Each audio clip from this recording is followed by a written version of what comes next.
Welcome to the Compliance 911 Show, a no-nonsense podcast discussing hot topics for today's busy compliance professional. It's everything you wanted to know about regulatory compliance, but we're afraid to ask. And now, here are your hosts, Dean Stockford of M&M Consulting and Len Suzio of Geodata Vision. Good morning, Dean. Spring is approaching fast and the temperatures are changing. The birds are chirping and the days are getting longer. So what great topic did you bring to the discussion today?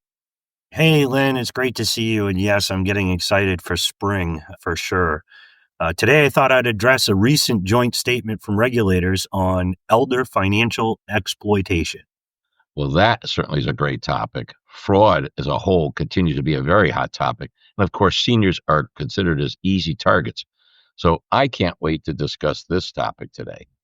Yeah, I agree. Fraud is major. Mhm. In fact, I got hit just recently. I get hit all the time, but I just got hit recently myself with a fraudulent type of transaction, a little different from what I'll be talking about today, but that's a result of my online exposure, as you can imagine. But the criminals are using, artificial intelligence to analyze online data in an effort to identify vulnerabilities and, of course, to infiltrate protected data. So it's pretty scary. I'm very glad that regulators are honed in on it and continue to issue guidance to financial institutions. So I think I'll jump into the guidance. Well, that's a great idea. And I'm particularly interested because you not only have a professional opinion about this, but you obviously have sounded to me like you've been a victim of fraud attempts as well. So let's hear it, Dean.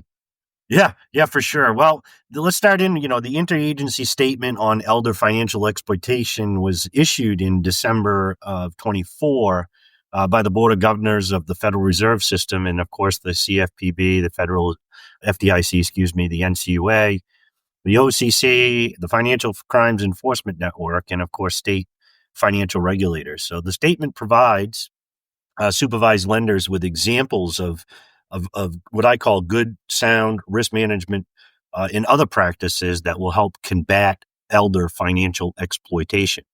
The statement does not replace any previous guidance on the subject issued by any of those agencies, and it does not interpret or establish a compliance standard and does not impose any new regulatory requirements or establish new supervisory expectations.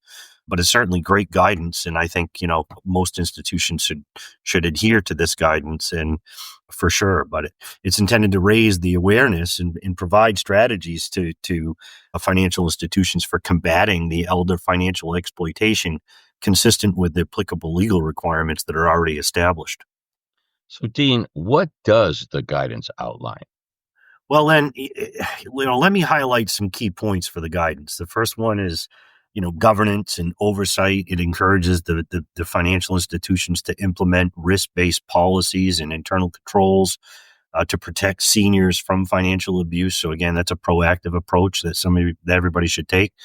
Employee training recommends continuous staff education to detect the suspicious transactions and recognize red flags of elder fraud. And, to me, that is a real important element because, the more that we're aware of the types of activities that are occurring, the better off we'll be to assist those elders. Transaction holds and delays. There are rules out there now under Reg CC and other regulations that help, but it describes the legal frameworks that allow the institutions to delay disbursement of suspicious transactions. Trusted contacts. Advocates for customers that designated a trusted individual to be alerted in the case of suspected exploitation. And of course, those people have to be properly vetted as well.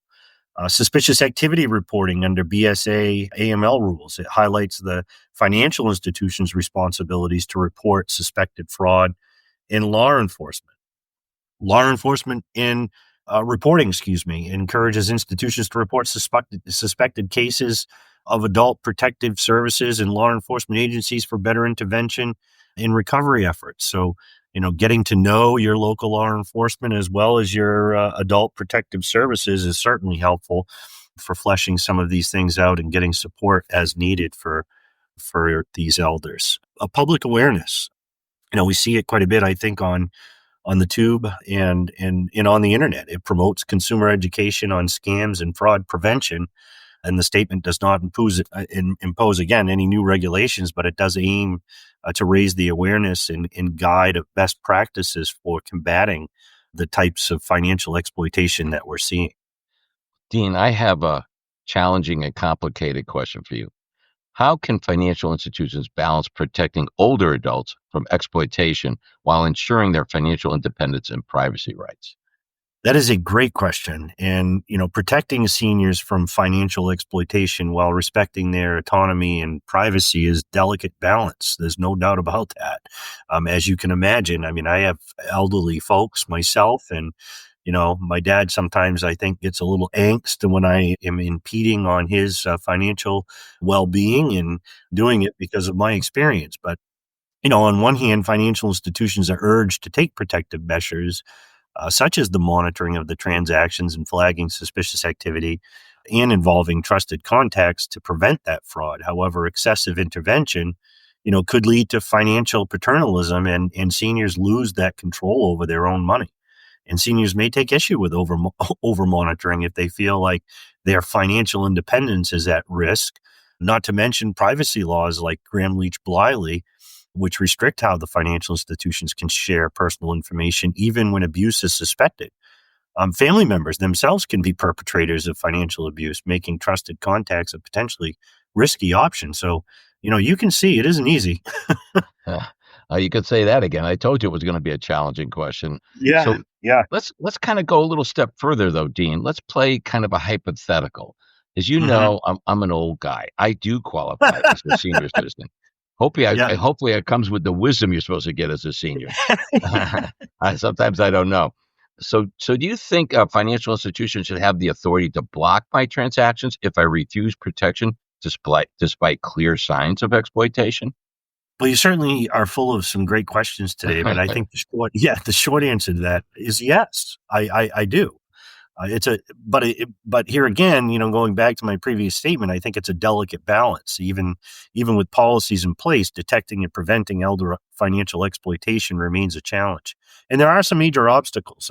Underreporting. Many cases go unreported due to shame, fear, or lack of awareness. And the first thing that comes to me are these dating scams.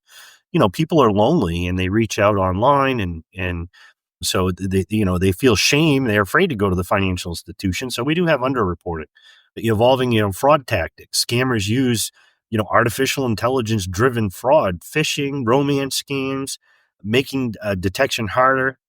Certainly. The complexity of elder exploitation. It's difficult to differentiate between, in some cases, legitimate financial decisions and manipulated ones when a senior willingly gives money to a trusted caregiver who's actually exploiting them. And that happens way more than what we would ever imagine. Legal and compliance barriers. Again, privacy regulations certainly can prevent institutions from acting more swiftly in suspected cases of fraud. And then there was one other thing, I'm thinking of BSA, but under section what they call 314B of BSA AML rules allows, financial institutions that are registered annually to share certain information about these types of investigations with other financial institutions, and and BSA gives financial institutions an option on that, Len. But I really believe that they should exercise their option and register under 314B so that they can, protect some of their elder cases by talking with other institutions and giving them a heads up of I'll call it a potential fraud that could be occurring. hmm By the way, I could tell you from personal experience, I have a sister-in-law who was victimized by some unscrupulous guy who was preying on her loneliness and talked her into somehow taking $50,000 out of her retirement account and transferring it to his name. And we Ooh. were alarmed. We knew when we found out about it, but it was too late. The harm had already been done. So I think sometimes elders can be particularly suspect to romantic overtures and things because many of them might be lonely. And now these guys are great at getting the confidence of the women they're preying on. And again, I saw it firsthand with my sister-in-law.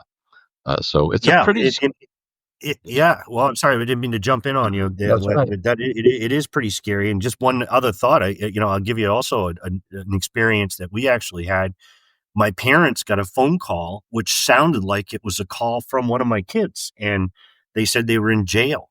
It Hmm. actually happened to my elderly parents. And of course, we don't live they live in another state, but they actually, it was an AI generated call, and it sounded like my son who was making his phone call that said he needed to be bailed out of jail. Well, here we go about education. I had told my parents that, that this type of activity was going on. And so we established a code, and the code is to be used in those circumstances. And, Hmm. you know, something simple that my parents could remember. So they remembered the code. And of course, there goes now they were protected because they didn't know the code, and Hmm. that wouldn't happen. So they, obviously hung up and everything was fine. But that's how quickly it can happen, Len. There's no doubt. Oh yeah, I could go on with another anecdote. We got the same kind of a thing when my wife got called, and our grandson was allegedly in jail, and she was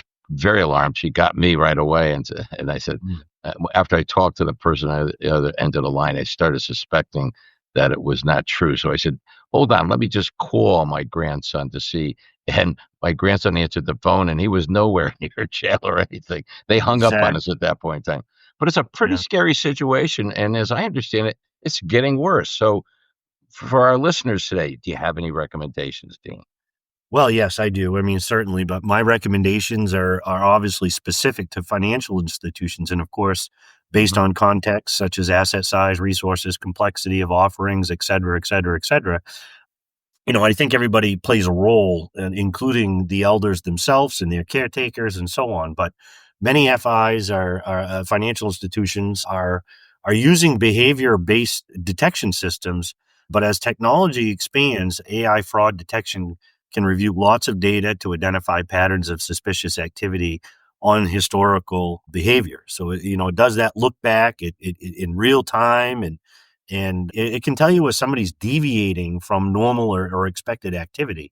I also think it's a good idea to get involved in groups that meet and work together on fraud. Law enforcement, regulators, social workers, adult protection services, community groups, in an effort to share, certain data and coordinate efforts to mitigate the risk associated. We're going to have to get better at this as we move forward. As I've said, education is extremely important, and it's not just educating the financial institutions.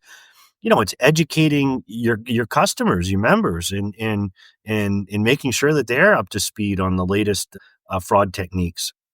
I think FIs can provide an easy to understand fraud prevention hotline or tip to a customer, which is tailored specifically to seniors, and that would be very, very helpful. But last but not least, I think enhanced controls such as fraud alerts, preemptive scam warnings, especially for large transactions or requested transfers to unfamiliar accounts, a foreign account. And, again, large dollar transactions. I mean, I have a limit of $25 on my credit card that alerts me every time a transaction is made of $25 or more. That's because I'm just a little anal when it comes to this stuff and protected. So it makes me nervous. Well, better safe than sorry, as they say, right, Dean? Yeah, that's for sure, Len. Yeah. So this has been another great topic for our listeners today, especially those from financial institutions. And I want to thank you for your invaluable and informative comments today, Dean. And this is Len Suzio from GeoData Vision. And this is Dean Stockford from M&M Consulting saying thank you for tuning in to today's discussion. Please let us know of any additional topics you'd like to hear in future episodes. Thanks for listening to the Compliance 911 Show. If you like the podcast, be sure to subscribe so you don't miss an episode. While you're at it, please give us a like and review to help others find the show. As always, links are in the show notes, and you can always find us online at compliance911show.com. Follow M&M Consulting and GeoData Vision on LinkedIn for all the latest news and information on compliance hot topics.